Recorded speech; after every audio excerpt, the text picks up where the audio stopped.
अच्छा, मैं थोड़ा सा ना पाइथन पे ही थोड़ी सी बात करूंगा आज। वहाँ से स्टार्ट करता हूँ, क्योंकि आप पाइथन पे एक दो वीक बेसिक को एक दफ़ा कंप्लीट कर लें। फिर रॉस पे कुछ आपको बताऊंगा, जो रोबोट ऑपरेटिंग सिस्टम को फिर स्टार्ट करूंगा। उससे पहले पाइथन पे कुछ आप 2 वीक में कंप्लीट करने की कोशिश करें। मैं आपको एक पीडीएफ सेंड की है ट्यूटोरियल के तौर पे। अ, उसको काइंडली फॉलो करें और उसको करने की कोशिश करें। कुछ डिस्कशन मैं आज आप लोगों के साथ कर लेता हूँ।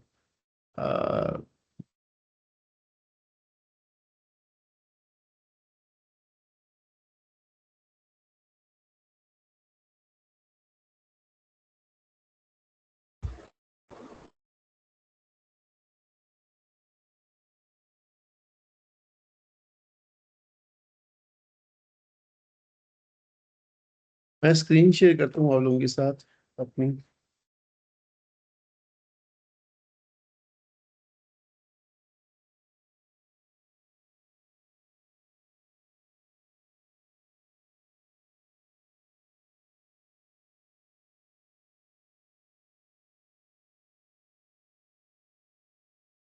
स्क्रीन शेयर हो रही है आपको? Yes sir. अच्छा, मैं तो आपको एक पीडीएफ सेंड की है। वो बेसिकली एक ट्यूटोरियल टाइप बुक है, जिसको सेंड किया आप उसको पढ़ लीजिएगा। लेकिन बेसिकली मैं थोड़ी सी आपसे वैसे पाइथन पे बात कर दूं। पाइथन लैंग्वेज जो है ये हाई लेवल लैंग्वेज है, जिसका पर्पस ये पॉपुलर इसकी पॉपुलैरिटी स्टार्ट हुई है 2010 ऑनवर्ड।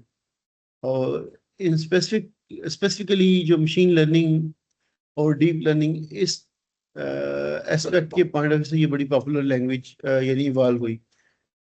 मैं जनरल इस पे बात कुछ आपको एक्सप्लेन कर देता हूँ। हाई लेवल प्रोग्रामिंग लैंग्वेज है, जो सी लैंग्वेज है, that is middle level language. C plus plus is also high level language, लेकिन उसकी एबिलिटीज और टूल्स जो हैं वो इतने ज़्यादा अवेलेबल नहीं वहाँ पे जितने पाइथन में अवेलेबल हैं in terms of machine learning side. लेकिन अगर हार्डवेयर प्रोस्पेक्टिव को कहेंगे तो हार्डवेयर पॉइंट ऑफ व्यू से सी और C plus plus is much better. हम दोनों को, जो आप एफ आई पी में प्रोजेक्ट में कुछ पार्ट, ये मोस्ट ऑफ द पार्ट जो आपका मशीन लर्निंग एस्पेक्ट का होगा वो पाइथन में होगा। और मे बी सम पार्ट और सम हार्डवेयर आप कोड कर रहे होंगे सी या सी प्लस प्लस में। तो दोनों का एक मिक्स होगा इसलिए। लेकिन पाइथन आप लोगों ने नहीं की हुई, इसलिए मैं उसको थोड़ा डिस्कस करना चाह रहा हूँ आपसे। इसे हाई लेवल लैंग्वेज और इंटरप्रेटर टाइप है ये। आप इसको मैं बाद में जब कहीं रेलिवेंट मैं कोड को रन करूंगा फिर मैं आपको एक्सप्लेन करूंगा इंटरप्रेटर टाइप या इंटरप्रेटेड लैंग्वेज क्या होती है। Quite similar to MATLAB. अगर मैटलैब का आपको आइडिया हो तो मैटलैब की तरह की लैंग्वेज है ये भी। प्रोग्रामिंग के 3 स्टाइल्स को सपोर्ट करती है। इम्पेरेटिव, जो प्रोसीजरल होती है, यानी जिसमें आपने कंडीशनल स्टेटमेंट्स के साथ प्रोसीजर एक डिफाइन करते हैं। इफ दिस इज ट्रू, और एल्स, ये सारा एक प्रोसीजर है। यानी एक पर्टिकुलर ऑर्डर में आप उसको लिखते हैं, तो that is procedural language. Object oriented language या ऑब्जेक्ट ओरिएंटेड प्रोग्रामिंग अप्रोच, वो आपको आइडिया है कि क्लास बेस्ड आप क्लासेस डिफाइन करते हैं और क्लासेस के ऑब्जेक्ट्स के साथ आप उसको किसी कोड को यानी आइडिया को डेवलप करते हैं। फंक्शनल लैंग्वेज भी है, फंक्शन बेस्ड भी आप उसको कर सकते हैं। तो प्रोसीजर में आपके स्ट्रक्चर्स टाइप भी हो सकती, यूनियंस भी हो सकती थी। लेकिन फंक्शन में सिर्फ फंक्शन की बेस पे प्रोग्राम किया जाता है। यानी तीनों टाइप प्रोग्रामिंग स्टाइल्स को ये सपोर्ट करती है पाइथन। जो एक और एडवांटेज इसका है कि जनरल पर्पस टूल है इसका। न्यूमेरिक वर्क के लिए जिस तरह मैटलैब में होता है, मैटलैब भी मैथमेटिक्स को ज़रा बेस थी, मैथमेटिक्स उसकी थी। उसी तरह ये भी न्यूमेरिक वर्क के लिए बड़ा एक्सटेंसिव इसके अंदर सपोर्ट है। इसमें एक्सटेंशन लाइब्रेरीज बहुत सारी अवेलेबल हैं जो डिफरेंट टाइप का टूल्स को सपोर्ट करती हैं, जिसमें प्रिंटिंग की है, ग्राफिक्स की है, वेब डेवलपमेंट किया, बहुत सारी ऐसी चीज़ें हैं जो आप पाइथन में कर सकते हैं बेस्ड ऑन डिफरेंट टूल्स या libraries. Free language tool available हैं इसके, इंडिपेंडेंट फ्रॉम प्लेटफॉर्म है कि आपका ऑपरेटिंग सिस्टम कौन सा है, उससे इंडिपेंडेंट है। और डॉक्यूमेंटेशन फ्रीली अवेलेबल है इसकी, ऑनलाइन डॉक्यूमेंटेशन डिफरेंट अवेलेबल है, टीचिंग मटेरियल, बुक्स, ट्यूटोरियल्स वगैरह एक्सेट्रा बहुत सारे अवेलेबल है। ये डिफरेंट लाइब्रेरीज जो मैं आपको बात कर रहा था ऊपर, न्यूमेरिक नम पाई लाइब्रेरी है, साइंस पाई साइंटिफिक एल्गोरिथम्स की लाइब्रेरी है, वीएल पाइथन विजुअलाइजेशन के लिए है, सिंपल पाइथन ये बेसिकली सिंबॉलिक कंप्यूटेशन के लिए लाइब्रेरी यूज होती है। जब आएगी तो आपको फर्दर डिटेल में इस पे बात कर लेंगे, अभी जैसे क्विक रिव्यू में कर रहा हूँ। इसकी डॉक्यूमेंटेशन इंटरेक्टिव है। ये इंटरेक्टिव किस तरह में है वो मैं आपको जब किसी कोड को एग्जीक्यूट करूंगा तो कोड में आप अपना पॉइंटर, माउस का पॉइंटर किसी भी कमांड पे लेके जाएंगे तो उसकी एक पॉप अप विंडो से उसकी हेल्प इवॉल्व हो जाएगी। In that terms it's interactive documentation उसकी है। पाइथन के initially version up to one decade Python 2.0 version और 2 पॉइंट समथिंग 2.x वर्जन चलता रहा था, वर्जन मेजर 2 था। अब काफी टाइम से पाइथन 3.1 और 2 और इस तरह उसके डिफरेंट वर्जन्स पाइथन के रिलीज हो गए लैंग्वेज के, जिसमें डिफरेंस ये है कि कुछ जो पाइथन 2 में कुछ लिमिटेशंस थी इन टर्म्स ऑफ फंक्शंस और वेरिएबल्स या ऐसी कोई भी लिमिटेशन थी, उनको इम्प्रूव किया गया और उसके अंदर फर्दर एवोल्यूशन हुई है। मॉड्यूल्स के पॉइंट ऑफ व्यू से नई एक्सटेंशंस ऐड हुई हैं एटसेट्रा। तो लेकिन आप उसको कंपेटेबल बना सकते हैं, नॉर्मली ये इनकम्पेटिबल है, यानी पाइथन 2 का कोड पाइथन 3 में सपोर्टिव नहीं होगा directly. In similar sense Python 3 का कोड पाइथन 2 में नहीं ऑपरेटिव होगा, लेकिन आप उनको कंपेटेबल कर सकते हैं विद सर्टेन मॉडिफिकेशन। तो बाकी इंस्टॉलेशन के लिए मैंने आप लोगों को कहा था एनाकोंडा इंस्टॉल करें, वो मैं बाकी उसकी कुछ बात आपको बताता हूँ। कोई भी आईडीई मैंने आपको कहा था कि आप एनाकोंडा इंस्टॉल करें, मैं आपको एक मिनट शो करता हूँ। दो पॉसिबिलिटीज हैं जिसके साथ आप इसको प्रोग्राम कर सकते हैं। पॉसिबिलिटीज बहुत सारी हो सकती हैं, लेकिन मैं जो पर्सनली आपको सजेस्ट करूंगा या रिकमेंड करूंगा, एक तो है कि आप, टर्मिनल नजर आ रहा है मेरा?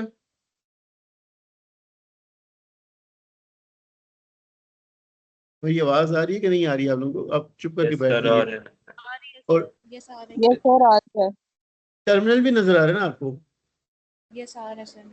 यस अच्छा, मैं सर। इस पे एक टूल है स्पाइडर एनाकोंडा। अच्छा, जब एनाकोंडा इंस्टॉल हो जाएगा ना आपका, क्योंकि मैंने आपको कहा था कि आप WSL इंस्टॉल करें, विंडोज सब सिस्टम फॉर लाइनक्स। तो जब लाइनक्स में एनाकोंडा इंस्टॉल हो जाता है तो टर्मिनल में आपको ये इम्प्लीकेशन नजर आनी शुरू हो जाती है उसकी। यहाँ पे ये पैरेंथेसिस में बेस लिखा नजर आ रहा होगा आपको, ये जिसको मैं हाईलाइट किया है, ये नजर आ रहा है लिखा बेस। Yes sir. ये शो कर रहा है कि एनाकोंडा का जो बेस है, कर्नल या इन्वायरमेंट, बेस इन्वायरमेंट में आप इस वक्त ऑपरेट कर रहे हैं। ये टर्मिनल इस वक्त बेस एनाकोंडा की इन्वायरमेंट में ऑपरेट कर रहा है। अब मैं एनाकोंडा क्योंकि इंस्टॉल्ड है, तो ये जब इंस्टॉल हो जाएगा तो ये आपकी आ जाएगी ये वाली इंडिकेशन कि यहाँ पे एनाकोंडा इंस्टॉल्ड है। मैं स्पाइडर की कमांड दूंगा, टर्मिनल पे लिखूंगा, तो जो एक प्रोग्रामिंग इन्वायरमेंट इवॉल्व होगा स्पाइडर, इसको भी आप यूज कर सकते हैं। इसी तरह VS कोड को भी यूज कर सकते हैं आप।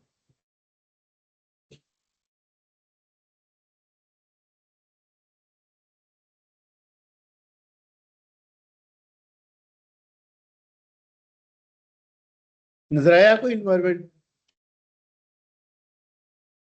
Yes sir. Yes sir.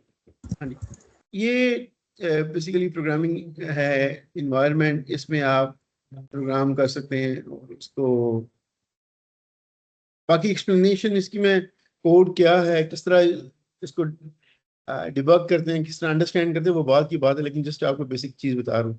In similar way आप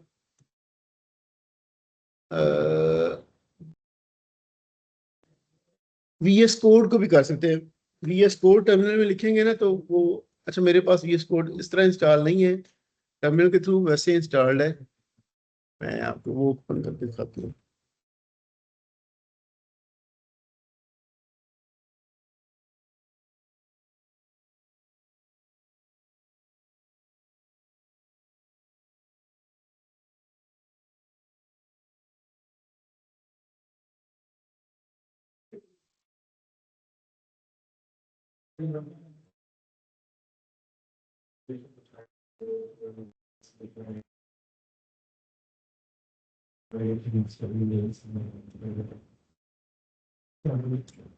ये आपको इन्वायरमेंट एक और नजर आया जो मैं आपको इसको ड्रैग करके लाया हूँ तक यहाँ पे। Yes sir sure. ये VS Yes, कोड sir. है। ये कंप्यूटर साइट वाले लोगों ने आपने किया होगा इसका यूज पहले भी, बल्कि मैं ही करवाया था अगर आपको याद ही हो। Yes, sir. अगर आप VS कोड को यूज करना चाहें VS कोड को यूज कर सकते हैं। अगर आप स्पाइडर को यूज करना चाहें स्पाइडर को, मैं आपको यही कहूंगा फॉर योर अंडरस्टैंडिंग या बेटर ग्रिप, आप उसको कोड को ज्यादा इफेक्टिवली डिकोड कर सकते हैं या डिबग कर सकते हैं। मैं अभी तो आपको यही कहूंगा कि आप काइंडली ना स्पाइडर ही यूज करें। अगर आप इसको यूज करते हैं तो फिर आपको कुछ एक्सटेंशंस इंस्टॉल करनी पड़ेंगी पाइथन की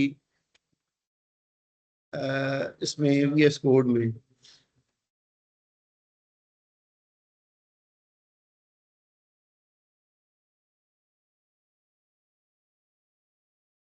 ये मैं आपको नजर आ रहा होगा, मैं कुछ इंस्टॉल की हुई है ऑलरेडी।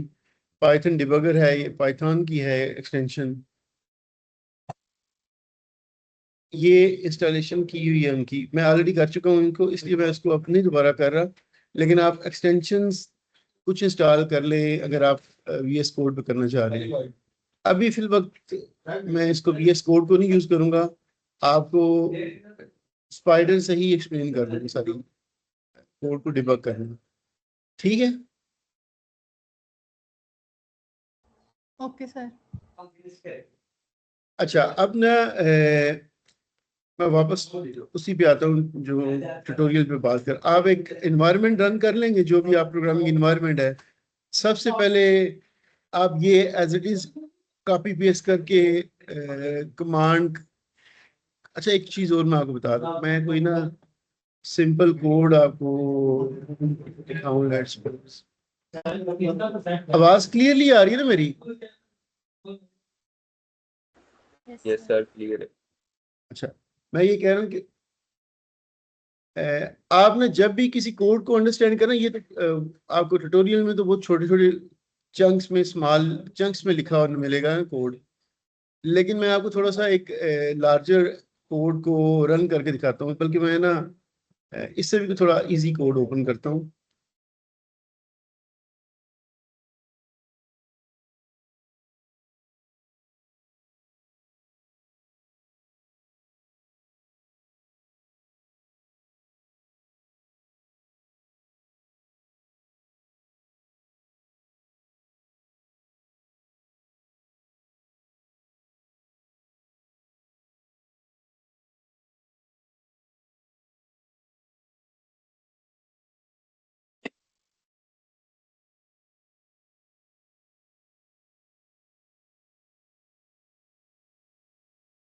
अच्छा, ये एक सिंपल मैं कोड ओपन किया है।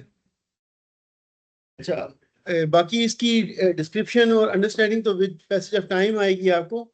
लेकिन जब भी आपने किसी कोड को समझना है ना तो आप ब्रेक पॉइंट लगाएं उस पे, ये पॉइंटर लेके जाके किसी एक लाइन पे ये ब्रेक पॉइंट लगा दे। नजर आ रहा है ना आपको? No, sir. ये आपको टर्मिनल नजर, मेरा पाइथन इन्वायरमेंट नजर नहीं आया? आ रहा है सर। Sir, RN, sir. ये देखिए मैंने ये मेरा माउस का पॉइंटर नजर आ रहा है आपको? Yes, sir. मैं किसी एक लाइन के सामने जाके क्लिक करूंगा माउस की लेफ्ट, तो एक रेड डॉट उसके सामने लग जाएगा। इसको ब्रेक पॉइंट कहते हैं।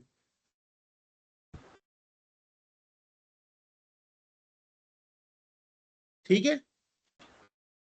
Okay.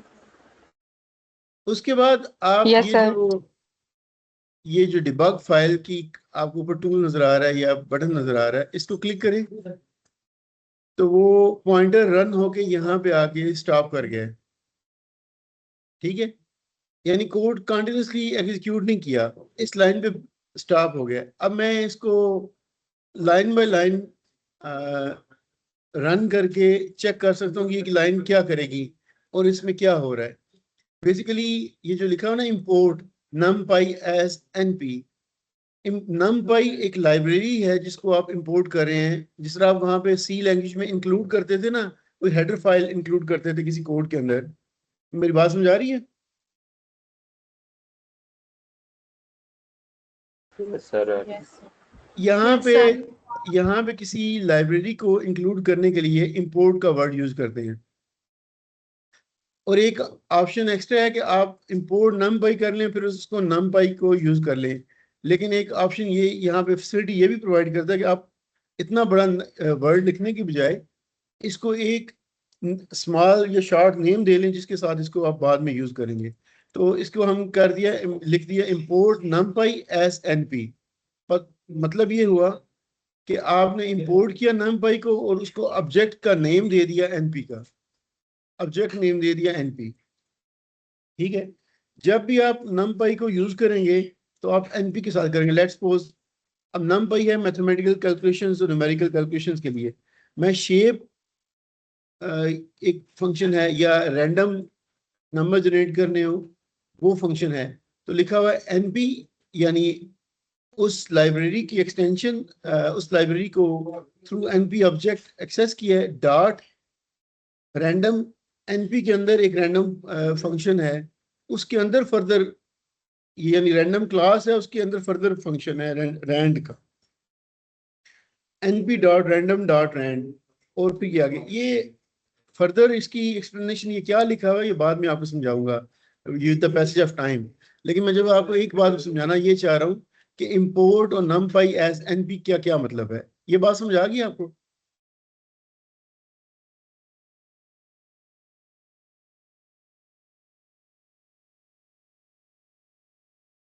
Yes, sir. अच्छा, इसके बाद ये क्लास के साथ हमने क्लास डिफाइन की हुई है, और ये बाद में इसमें डिटेल में बात करूंगा, अभी मैं क्विकली स्किप कर रहा हूँ इस बात को। यहाँ पे फंक्शन डिफाइन करते हैं डेफ के साथ। जस्ट राइटिंग सिंटेक्स डिफरेंट है, सिंटेक्स डिफरेंट है, आइडिया सेम है हर लैंग्वेज का। उसी तरह क्लासेस, उसी तरह फंक्शन डिफाइन होते हैं, उसी तरह वेरिएबल्स होते हैं। Conditional statement, iterative statements are same in every language, यानी कंडीशनल स्टेटमेंट इफ एल्स या केस, ये भी हर एक में सिमिलर होती हैं। लूप्स जो हैं आपके, iterative statement for while do while etcetera, वो भी सिमिलर होते हैं, बस लिखने का स्टाइल डिफरेंट है।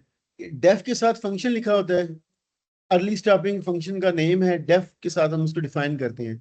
अब लूप, लाइक ये व्हाइल लूप है, ठीक है, यहाँ पे करली ब्रेसेस यूज नहीं होती, सी पे करली ब्रेसेस यूज होती हैं बॉडी को, कोड की बॉडी को इनक्लोज करने के लिए। यहाँ पे आइडेंटेशन, आइडेंटेशन है कि लेफ्ट साइड से कितनी स्पेस है, इसकी आइडेंटेशन कितनी है, उससे बॉडी डिफाइन होती है। ये बातें थोड़ी बाद में फिर दोबारा डिस्कस कर लूंगा, अभी मैं क्विकली कुछ बातें आपको बता रहा हूँ। तो ये बेसिकली सारा कोड है जिसमें फंक्शन डिफाइन हुए हुए हैं सारे। और यहाँ पे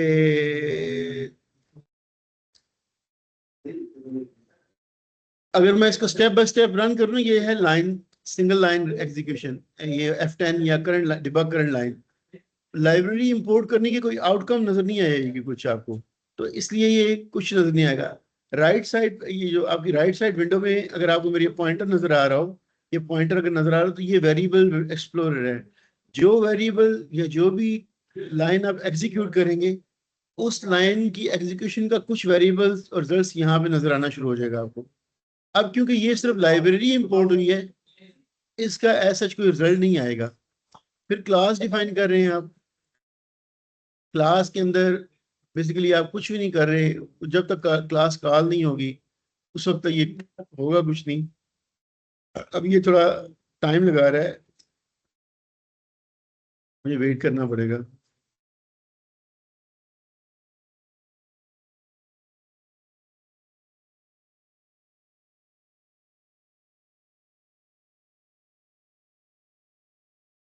अच्छा, मैं ना थोड़ा आपको एक कोड रन करके था। ये क्लास बेसिकली कॉल हुई है यहाँ पे जाके।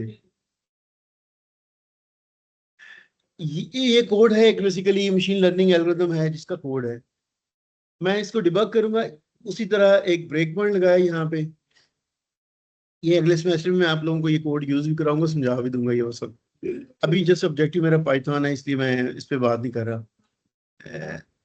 मैं फाइल को डिबग स्टार्ट करूंगा तो ब्रेक पॉइंट यहाँ पे आके रुक गया। ये दोनों लाइब्रेरीज इंपोर्ट हो गई हैं जिस तरह आप सी में इंक्लूड करते हैं। अब एंड डाटा का एक वेरिएबल डिक्लेयर करें जिसमें जिसके अंदर वैल्यूज क्या आएंगी, वो ये वैल्यूज हैं।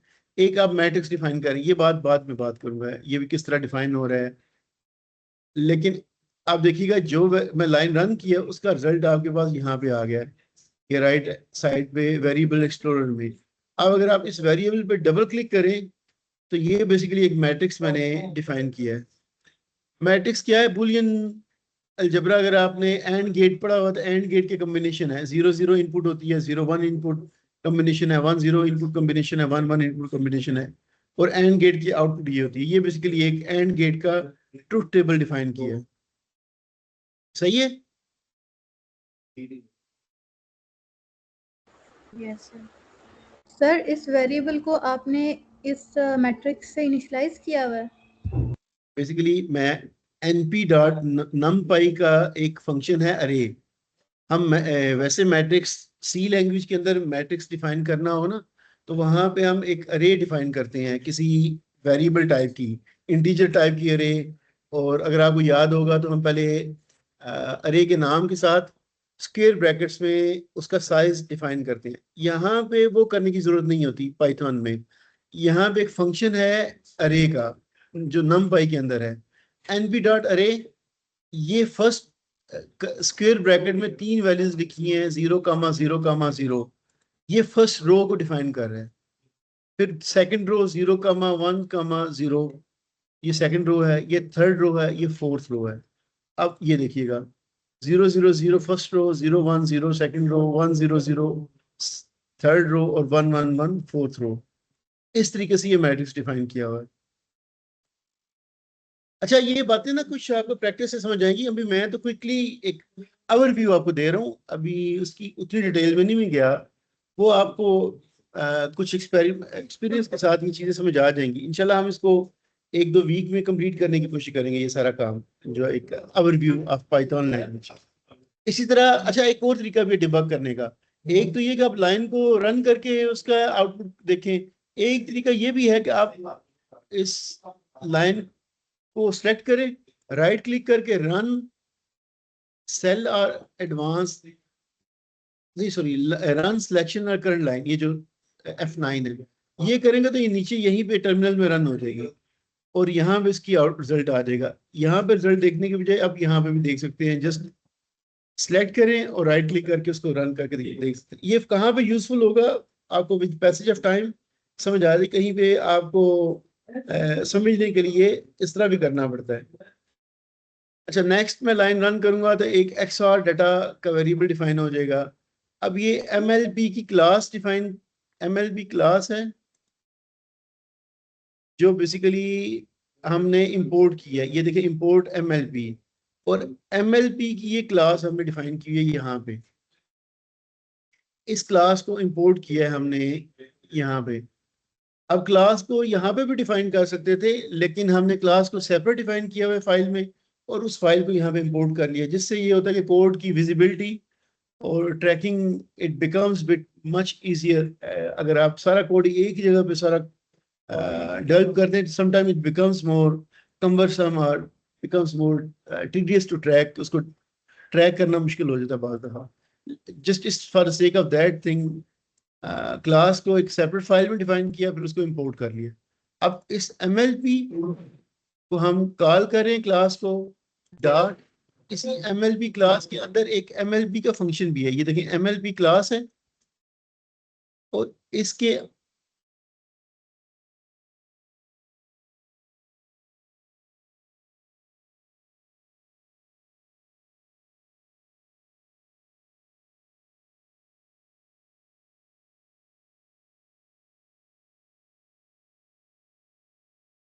अच्छा, ये जो है ना, ये वाला पहला, ये जो डिफाइन किया हुआ फंक्शन, ये बेसिकली उसी क्लास के नेम से जो इनिशियलाइज फंक्शन है ना, ये वाला फंक्शन, ये मैं ढूंढ रहा था। ये बात में थोड़ी बात इस पे कर दूंगा। ये जो पहला फंक्शन है इनिशियलाइजेशन का फंक्शन, इसका नेम वही होता है जो क्लास का फंक्शन है। तो यहाँ पे हमने किया है MLP.MLP, और ये उसको डाटा दिया है इनिशियलाइजेशन के, यानी ये बेसिकली ये इनिशियलाइजेशन वाला कोड एग्जीक्यूट करेगा, ये वाला फंक्शन एग्जीक्यूट करेगा। ये बाद में बात डिटेल में इस पे कर दूंगा, अभी मैं थोड़ा सा क्विकली करना चाह रहा था। फिर हमने किया है अब MLP.MLP को हमने नाम दे दिया है P, यानी इस क्लास को नेम दे दिया P। अब P यानी MLP class dot MLP train, इसी क्लास के अंदर एक MLP ट्रेन का फंक्शन भी है, ये है MLP ट्रेन का फंक्शन, ठीक है। और फिर MLP डॉट कन्वर्ट मैट्रिक्स, ये भी यहाँ पे डिफाइन होगा, ये वाला कंफ्यूजन मैट्रिक्स है बेसिकली, इसको हम कहते हैं कंफ्यूजन मैट्रिक्स।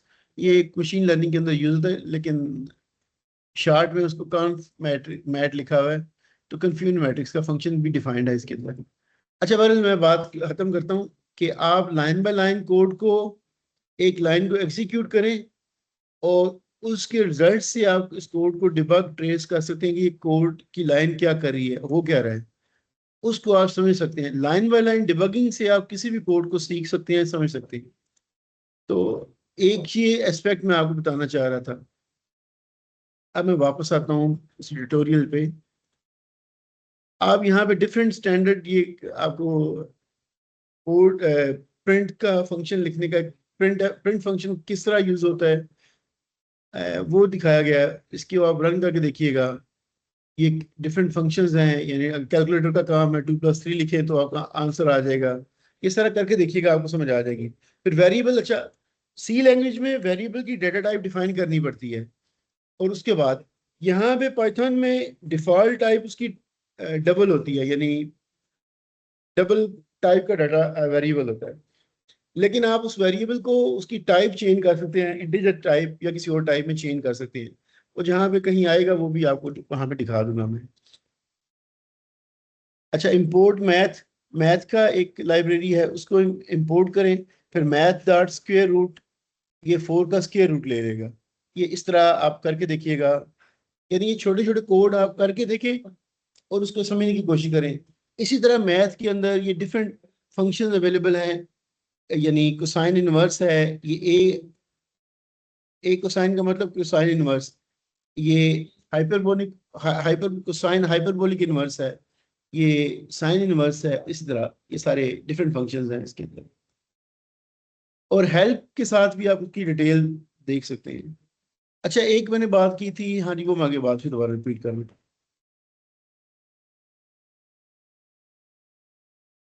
फुल नेम के साथ भी आप एक्सेस कर सकते हैं, और ये जो मैं आपको बता रहा हूँ, और एब्रीविएशन के साथ भी एक्सेस करते हैं। आप उसको नेम को छोड़ दे सकते हैं, मैथ है एम के साथ भी, और इम्पोर्ट मैथ। तो बार बार मैथ लिखने की बजाय हम उसको बार दफा एक इजीएस्ट यानी शॉर्ट नेम के साथ वही लाइब्रेरी एक्सेस कर लेते हैं, ठीक है। और अगर उनके अंदर आप सिर्फ कुछ फंक्शन इंपोर्ट करना चाह रहे हैं, सारे इंपोर्ट नहीं करना चाह रहे, यहाँ पे तो पूरी की पूरी मैथ की लाइब्रेरी इंपोर्ट कर ली थी। अब हम चाह रहे हैं कि मैथ की library, from math library import sine and pi function only, सारे इंपोर्ट ना करें। तो फिर आप इस तरह कर सकते हैं, ठीक है। ये करके देखिएगा आप। डाटा, ये डाटा टाइप की बात जो कर रहा था मैं आपको, ए अब टाइप लिखेंगे तो ये आपको उसकी टाइप बता देगा, बी टाइप बी लिखेंगे उसकी टाइप बता देगा, एंड सो फोर्थ। फिर जो इंटीजर डिवीजन है इसके अंदर, ये बेसिकली जो ट्यूटोरियल है ना, ये वाला जो मैं अभी आपको दिखा रहा हूँ, ये पाइथन 2 पे बना हुआ है। आप बुक जो है उसको भी देख लीजिएगा, उसमें पाइथन 3 पे फोकस्ड है, वो सिर्फ पाइथन 3 पे ट्यूटोरियल है। तो जस्ट आप इसको गो थ्रू करते जाइएगा, पढ़ते जाइएगा और साथ साथ प्रैक्टिस करने की कोशिश कीजिएगा। मैं इसलिए इसको अब क्विकली एक रिकैप या ओवरव्यू दे रहा हूँ ताकि आप लोग उसको खुद करने के काबिल हो जाए।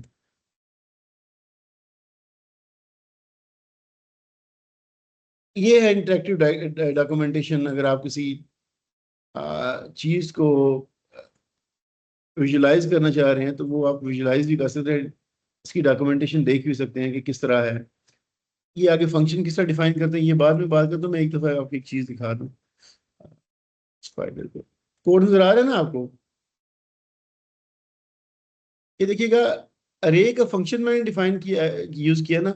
मैं जस्ट पॉइंटर इसके ऊपर लेके आया हूँ, तो वो डॉक्यूमेंटेशन उसकी एक ओपन होगी है पॉपअप विंडो में। अरे के अंदर इनपुट क्या होती है, अरे करता क्या है। फर्दर आप उसकी डिटेल देखना चाहें तो यहाँ पे देख सकते हैं, या हेल्प के साथ या टर्मिनल में हेल्प के साथ आप उसको विजुलाइज कर सकते। अच्छा वो सॉरी np डॉट अरे है, तो numpy डॉट अरे के साथ उसको आपको करना पड़ेगा।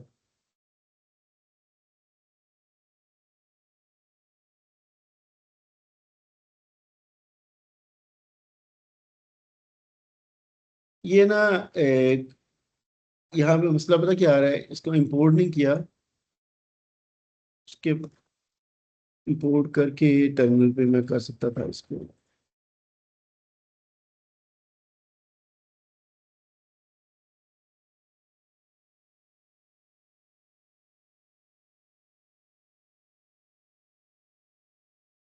अब देखिए ये उसकी हेल्प ओपन हो गई है, क्योंकि पहले वो मैं इंपोर्ट नहीं किया था टर्मिनल में। ये सारी अरे क्या कर सकती है, फंक्शन के अंदर क्या है, वो सारी डिटेल यहाँ पे आपको नजर आ गई।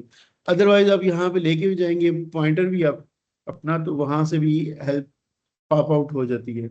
और अगर ज़्यादा डिटेल में डॉक्यूमेंटेशन देखना चाह रहे हैं तो आप हेल्प के फंक्शन के साथ भी आप उसको कर सकते हैं।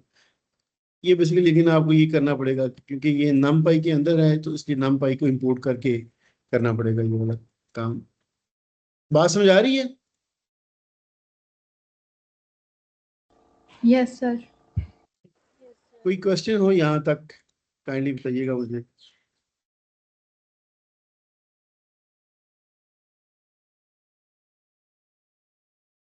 कोई क्वेश्चन है? बाकी आप लोग एक दफा गो थ्रू कीजिएगा सारी जो मैं आपको डॉक्यूमेंटेशन सेंड की है उसको। अब फंक्शन किस तरह डिफाइन किया जाता है पाइथन के अंदर, यहाँ पे डेफ का कीवर्ड यूज किया जाता है और फंक्शन का नेम, और जो इनपुट पैरामीटर्स हैं वो उसी तरह ही हैं जैसे सी में यूज किए जाते हैं। कुछ डिफरेंसेस हैं यहाँ पे। डेफिनेशन, जो फंक्शन की डेफिनेशन है उसमें हर दफा यहाँ पे कॉलन का साइन लाजमी अपेंड करना होता है, कॉलन यूज किया जाता है यहाँ पे। फिर आप एंटर करेंगे तो वो आइडेंटिटेशन ऑटोमेटिकली आइडेंटिटेशन आएगी। यानी इस रिटर्न को आप अगर यहाँ पे अलाइन करके लिखेंगे ना डेफ के एग्जैक्टली नीचे, तो एरर देगा ये। इस कोड को, ये कोड रन नहीं होगा, आइडेंटिटेशन एरर आएगा आपके पास। बेस्ट वे ये होता है कि आप इसके एंड पे आके एंटर करें, वो खुद अप्रोप्रिएटली अप्रोप्रिएट आइडेंटिटेशन पे आ जाएगा, यानी यहाँ पे। और फिर आप लिखेंगे रिटर्न a प्लस बी, यानी इस फंक्शन के अंदर हो क्या रहा है, दोनों को ऐड किया जा रहा है। सही है?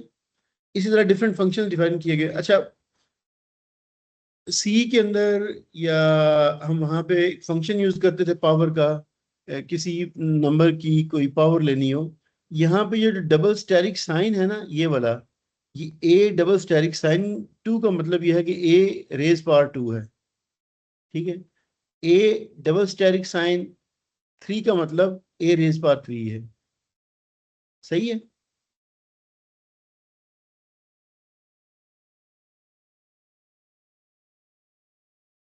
मेरी बात समझ आ रही है कि नहीं?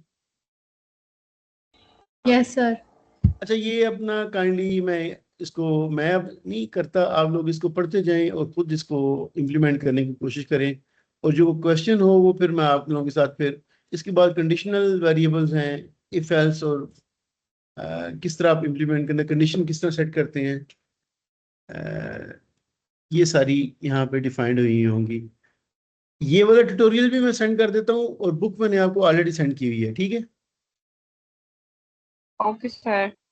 आप कोशिश करें काइंडली के ये जो ट्यूटोरियल ये वाला है ये आल्दो पाइथन 2 पे लिखा हुआ है, लेकिन आप इसी को फॉलो करके कंप्लीट करने की कोशिश करें मैक्सिमम इस वीक में, बाकी नेक्स्ट वीक में। किसी और दिन मैं मीटिंग करके जो आपकी क्यूरीज होंगी वो मैं डिस्कस कर लूंगा। आप मुझे क्यूरीज पहले बता दें, या जो आप, या वैसे अगर आप पूछना चाहें वैसे पूछ लें, जिस तरह भी आपको इजी लगे, क्योंकि इतनी लंबी डिस्कशन नहीं चाहिए होगी। मुझे लगता है कि आप लोग जो पूछना चाहें आप मुझे ग्रुप में पूछ लें, इंडिविजुअली पूछना चाहें व्हाट्सएप पे पूछ लें, मैं उसको एक्सप्लेन कर दूंगा। तो काइंडली इस वीक में, यानी आज ट्यूसडे है, नेक्स्ट वीक होल में ये आपने पाइथन वाला काम कंप्लीट करना है। सही है? Okay sir. कोई Okay, क्वेश्चन sir. है तो कोई क्वेश्चन है तो फाइनली पूछ लें, अदरवाइज मैं यहीं पे आज खत्म करता हूँ। क्योंकि मैं चाह ये रहा था आपका 2 वीक आप पाइथन पे लगा लें और ये जो एक्टिविटीज हैं ये परफॉर्म करने की कोशिश करें। आप रोज की ये बेसिकली 200-300 स्लाइड्स है ये इस प्रेजेंटेशन में। अगर आपके पास दिन हो ना 7 और 5 12 दिन, तो डिवाइड कर लें कितनी स्लाइड्स आपने रोज करनी है, ठीक है। लाजमी नहीं कि हर एक काम करें, कुछ चीज़ें ऐसी होती हैं जो ना भी करें तो मेरे ख्याल में इतना फर्क नहीं पड़ता, लेकिन आपको समझ आ जानी चाहिए। मैं बेसिकली ये चाह रहा हूँ कि आपको पाइथन की समझ आ जाए। फिर 2-3 वीक बाद मैं रॉस पे आपको उसको समझाना पड़ेगा मुझे, ऑपरेटिंग जो हार्डवेयर में भी यूज़ होगा और प्लस आपकी सिमुलेशन में भी यूज़ होगा। उसके साथ फिर मैं कुछ हार्डवेयर को कंबाइन करके करवाने की कोशिश करूंगा, लाइक रास्पबेरी पाई या किसी कंट्रोलर पे किस तरह आप यूज करेंगे, तो वो मैं बात उस वक्त करूंगा। अभी काइंडली आप ना इसको करने की कोशिश करें। अगर क्वेश्चन है तो काइंडली पूछ लें, अदरवाइज मैं यहीं पे खत्म करता हूँ। आप लोग ट्यूटोरियल, एक वो बुक है और एक ये है, मैं आपको सेंड वो कर दिया, ये भी सेंड कर देता हूँ। तो काइंडली इसको स्टार्ट कीजिएगा और जो क्वेश्चन हो डेली पूछना हो डेली पूछ लें। वैसे मेरे ख्याल में आप लोग समझ जाएंगे, इतना मुश्किल नहीं होगा ये वाली बात। लेकिन आप प्रैक्टिस करेंगे तो आपको समझ आएगी, प्रैक्टिस के बगैर ये समझ नहीं आएगी। हर बंदा खुद करे प्रैक्टिस काइंडली। अच्छा, मेरी बात, एक बात ज़हन में आपकी बेहतरी के लिए बात कर रहा हूँ। एआई टूल को समझने के लिए तो यूज आप कर सकते हैं, लेकिन अपनी अंडरस्टैंडिंग के लिए एआई टूल सफिशिएंट नहीं है, बल्कि वो डैमेज कर रहा है इस वक्त हमारी ब्रेन को, इस सेंस में कि हम डिपेंडेंट होते जा रहे हैं उस पर। स्टूडेंट खुद कुछ नहीं करते और सारे का सारा काम उससे करवा लेते हैं और पता भी नहीं होता किया क्या है। ये मेरा एक्सपीरियंस आप लोगों के साथ पुराना भी है। और तो काइंडली कोशिश करें, खुद करने की कोशिश करें। जो नहीं समझ आती उसको मुझसे पूछ लें, या डॉक्यूमेंटेशन के लिए आप बेशक यूज करें उसकी एआई टूल को, वहां से इजीली क्विकली सर्च हो जाती है आपकी। लेकिन उससे काम करवाएं ना, करें खुद। उस किसी डॉक्यूमेंटेशन को पढ़ने के लिए, उसकी हेल्प लेने के लिए वो आप वहां से ले सकते हैं। सही है? Yes sir. चले चले, ठीक है फिर। ओके, अल्लाह हाफिज। अल्लाह हाफिज। अस्सलाम वालेकुम। अल्लाह हाफिज अल्लाह। सर।